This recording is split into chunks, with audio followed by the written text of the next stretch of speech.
www.jamiamadiniyajadid.org. WhatsApp group number +92 333 424 9302.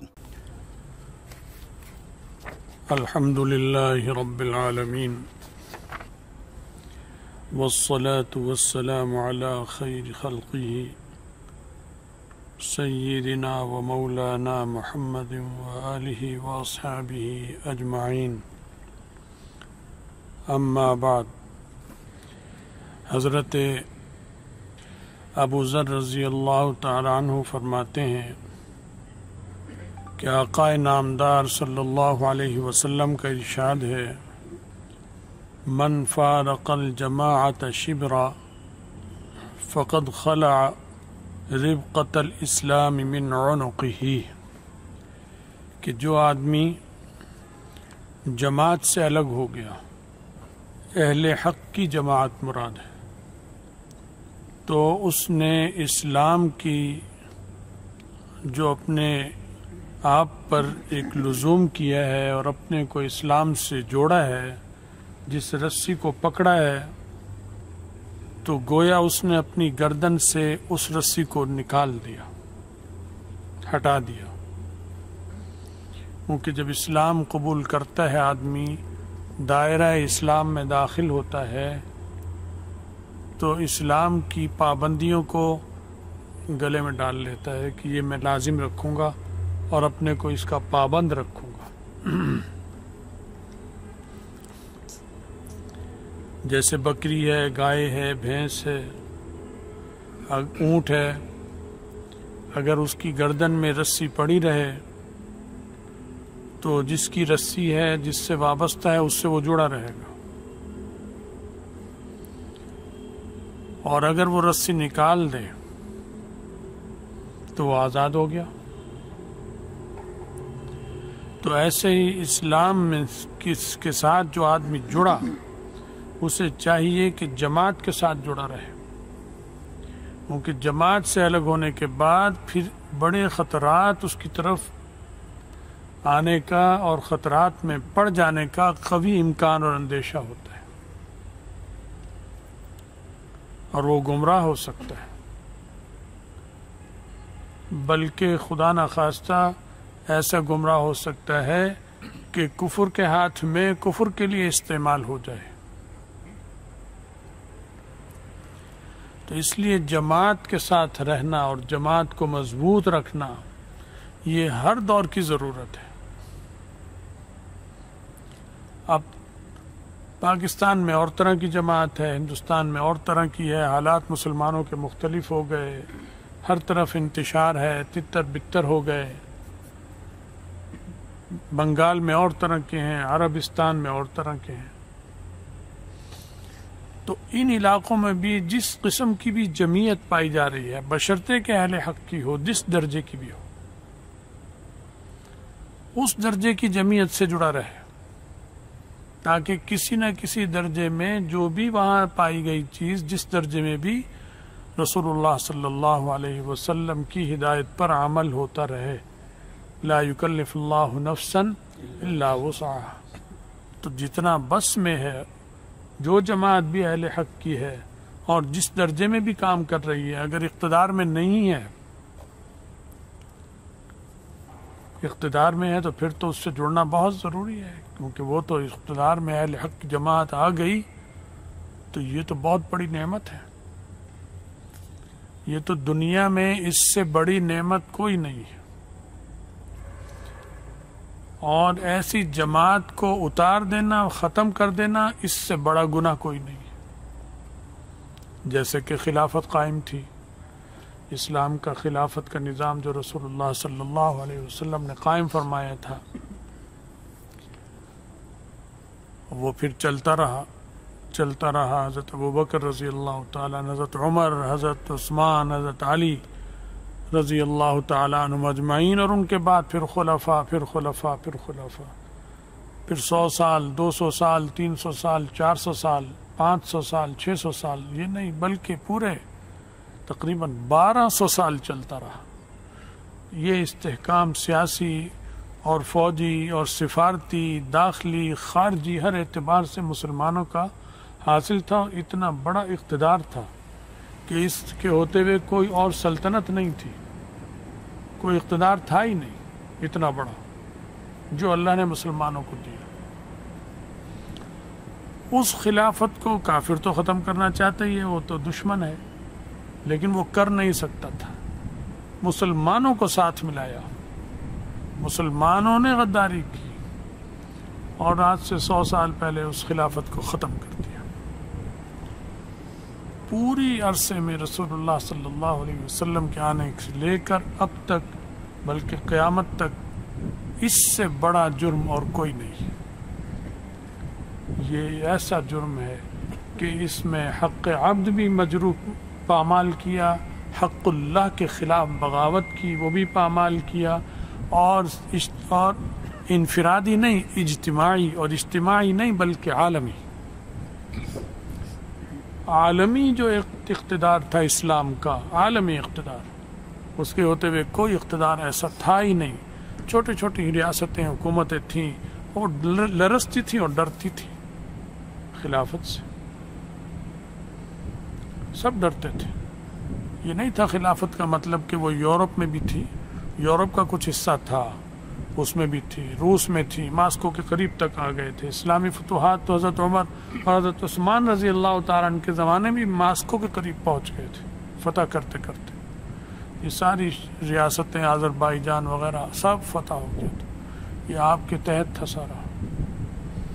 پھر چھوٹی چھوٹی ریاستیں کافروں کی تھی, تو بلا وجہ اسلام چڑھائی نہیں کرتا, کیونکہ کافر تو دنیا میں رہیں گے. کافروں کو ختم کرنے کے لیے تو نہیں آیا اسلام کہ کافر ختم کر دو, اس لیے نہیں آیا.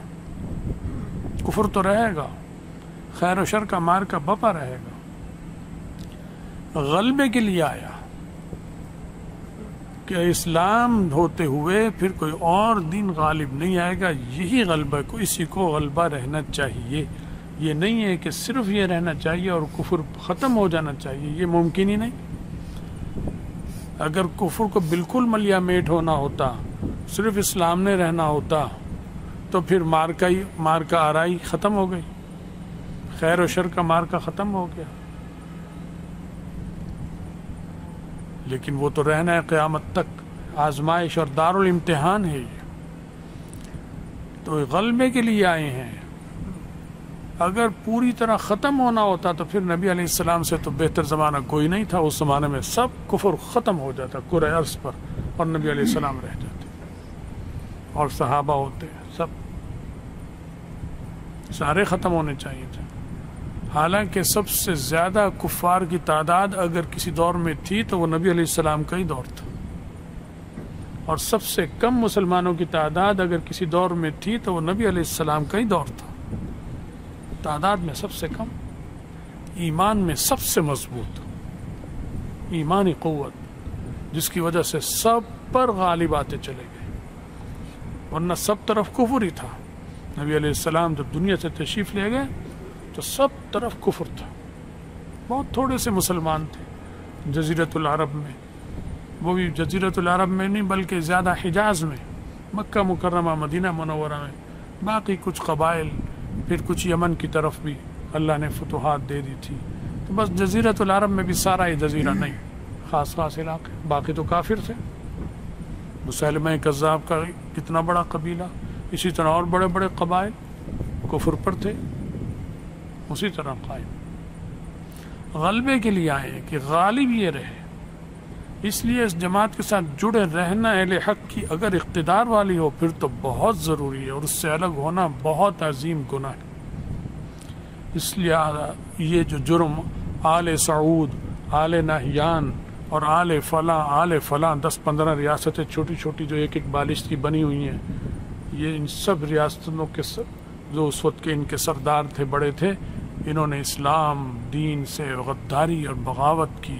اس سے بڑا گناہ تاریخ میں کوئی نہیں ہے, سب سے بڑا گناہ. باقی سارے گناہ اس سے کم. یہ 1200 سال کی اسلام کی وہ وہ اقتدار، وہ غلبہ جو نبی علیہ السلام نے جس کا سنگ بنیاد رکھا تھا، سب سے پہلی بنیاد آپ نے، پتھر آپ نے رکھا، اس کو ڈھیر کر دیا انہوں نے. یہ بڑے گناہ کار ہیں اور ابھی تک اس جرم پر قائم ہیں، ابھی تک ان ریاستوں کو سینے سے لگائے ہوئے ہیں، اور ابھی تک ان کافروں کے وفادار ہیں، ان کے ساتھ خفیہ معاہدے اس وقت کے کیے ہوئے ہیں، آج تک نبھا رہے ہیں یہودیوں اور عیسائیوں کے ساتھ، اسی پالیسی پہ چل رہے ہیں. اور اب تو حالات اور کھلتے ہی چلے جا رہے ہیں، سب دیکھ رہے ہیں. تو جماعت کے ساتھ جڑنا بہت ضروری ہے. تو اب وہ اہل حق کی اگر کوئی جماعت کسی بھی انداز میں موجود ہے کسی بھی ملک میں، کیونکہ مسلمان منتشر ہیں، پاکستان میں اور طرح کی ہے، بنگلہ دیش میں اور طرح کی ہے، فلاں جگہ اور طرح کی ہے، تو اس کے ساتھ جڑے رہو تاکہ کسی نہ کسی درجے میں جو بھی صورت ہے اس میں نبی علیہ السلام کی ارشاد پر عمل ہو جائے. یہ معمولی بات نہیں ہے. اور اہل حق کے ساتھ جڑا رہے گا تو غلبہ تو اہل حق کو بالآخر آنا ہی ہے. جیسی احادیث پیشن گوئی ہیں تو وہ یہی چھوٹے چھوٹے اہل حق کی جماعتیں ایک ہوتی چلی جائیں گی اور ایک قوت شکل اختیار کریں گی، اور پھر عالمی طور پر غلبہ نصیب ہوگا. تو آپ جب چھوٹی سی جماعت سے جڑے رہیں گے اہل حق کی اور مر گئے اسی حال میں، اور پھر آپ کے موت کے 40 سال 50 سال 60 سال بعد اللہ نے اسی تحریک کو پھر غلبہ دیتے دیتے استحکام کر دیا اور اسلام کو غلبہ پورا نصیب ہو گیا، تو اس اقتدار کا ثواب اب آپ کو قبر میں ملے گا، کیونکہ آپ 50 سال پہلے اس نیت سے ان کے ساتھ جڑے تھے. 100 سال بعد اگر آئے گا تو بھی قبر میں ملے گا، کیونکہ اللہ کے پاس سارا حساب موجود ہے، اس کے لیے کوئی مشکل نہیں ہے. تو جڑے رہنا چاہیے. یہ نہیں سوچیں کہ پتہ نہیں وہ تو کب آئے گا کب نہیں آئے گا، اور اگر امام مہدی نے آنا بھی ہے علیہ الرضوان یہ فلاں نے تو پتہ نہیں 50 سال بعد آتے ہیں، پتہ نہیں 10 سال بعد آتے ہیں، پتہ نہیں 100 سال بعد آتے ہیں، تو مجھے کیا ضرورت ہے؟ یہ نہیں ہے، ضرورت ہے. اہل حق کے ساتھ جڑیں گے تو یہ جڑتے جڑتے سلسلہ وہیں مل جائے گا اور ثواب ملے گا ہر ایک کو انشاءاللہ. تو یہ ہدایت رسول اللہ صلی اللہ علیہ وسلم کی ہے بہت زیادہ. اب اللہ نے ایک اقتدار ہمیں مسلمانوں کی ایک مخلص جماعت کو اللہ نے افغانستان میں دے دی ہے، بڑی کوششوں کے بعد، 40 سال کی قربانیوں کے بعد. ابھی کل پرسوں ایک مہمان میرے پاس آئے ہوئے تھے افغانستان سے، میں تھوڑی دیر بیٹھا باتیں ہوئیں، پھر میں کسی کام سے اندر چلا گیا. پھر جب میں باہر آیا تو وہ نوجوان تھے، اجازت لے کے چلے گئے کہ کچھ ساتھی ہمیں جانا ہے، تو وہ پھر چلے گئے. کہنے لگے ہم نے مغرب بعد کھانا بھی کہیں کھانا ہے، جا کے دعوت ہے. جب وہ چلے گئے تو جو میرے ساتھی بیٹھے تھے وہاں، اور ان سے جو میری غیر موجودگی میں باتیں ہوں اس میں انہوں نے بتایا، کہنے لگے یہ بتا رہے تھے کہ ہم 8 بھائی ہیں، جوان 8 بھائی ہیں، جن میں سے 7 شہید ہو گئے، میں اکیلا باقی بچا ہوں. یہ قربانیاں ان کا تصور کر کے لوگوں کا رونگٹے کھڑے ہو جاتے ہیں، جو اللہ نے اس قوم کو دی اور اس میں سعادت حاصل کی، یہ قربانیاں ہیں. تو یہ ایسے نہیں ملی یہ نعمت. اللہ اس کو مزید مستحکم کرے، اس کی حفاظت فرمائے. پوری دنیا اس کے خلاف سازش میں لگی ہوئی ہے اور مسلمان ساتھ شریک ہیں اس گناہ ان کے خلاف. اللہ ان منافقوں کو جو مسلمانوں میں ہیں ایسے، اگر ہدایت مقدر ہے تو ہدایت ہو جائے، ورنہ اللہ ان کو بھی ان کافروں کی طرح نیست و نابود کرے، ناکام کرے، اور اہل حق کو غلبہ عطا فرمائے. المرء مع من احب، جس سے انسان کو دلی محبت ہوگی آخرت میں اسی کے ساتھ جائے گا. پیپلز پارٹی کے ساتھ ہوگی تو اسی کے ساتھ حشر ہوگا، مسلم لیگ میں ہوگی تو حشر اسی کے ساتھ ہوگا، پی ٹی آئی کے ساتھ ہوگی تو حشر اسی میں ہوگا، نیک لوگوں کے ساتھ ہوگی تو صالحین کے ساتھ ہوگا. تو دنیا اور آخرت کا مسئلہ ہے، یہ معمولی بات نہیں ہے. اس کا تعلق دنیا سے بھی ہے، اس کا تعلق آخرت سے بھی. اللہ تعالی ہمیں اور آپ سب کو اہل حق کے ساتھ وابستہ رکھے، ان کے ساتھ جوڑے رکھے، اور اسلام کو تقویت اور غلبہ عطا فرمائے. ہم سب کا خاتمہ ایمان پر فرمائے، اور آخرت میں رسول اللہ صلی اللہ علیہ وسلم کی شفاعت اور ان کے ساتھ نصیب فرمائے. وآخر دعوانا الحمد للہ رب